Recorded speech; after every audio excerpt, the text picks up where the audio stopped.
Здравейте, колеги! Да ви представя едно моделче на Hitachi. Това е моделът TRK6601. Една доста екзотична и рядка машинка по нашите ширини. Модела е хубавият цвят, черен графит, който е доста рядък като цвят, защото масово са си сивички. Опитвам се да правя няколко видеоклипа, но се ги заглушават. Вече не можем да качваме видеоклипове с подходяща музика, да може да се насладите и ви на самото кастофонче. Това може да кажа за модела. Двата хубави модела 6600 и 6601. Разликата е в копчето за метал, за метална лента, което въобще не е малко като екстра. Модела има и избор на песен, но ще стигнем до там. Много хубав тунер, селективен.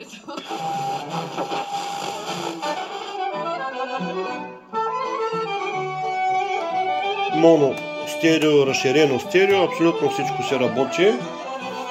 Много хубав, симпатичен, доста така тежичък. Като за такъв малък кастофон е доста тежък. Пускаме една касетка, дано да не заглушат и този видеоклип.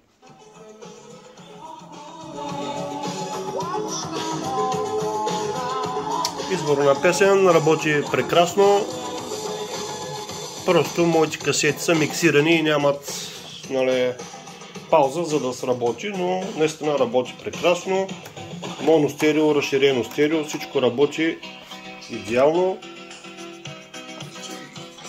Значи моделът е много рядък, затова и цената му е такава.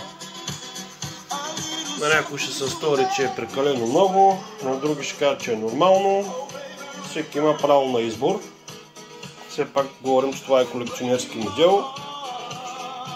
Разполага с индикация, FM стерео, тунинг и една добра скала.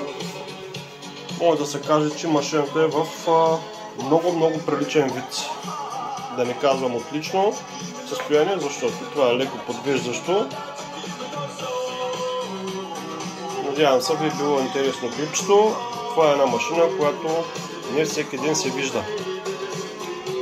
Поздрави на всички!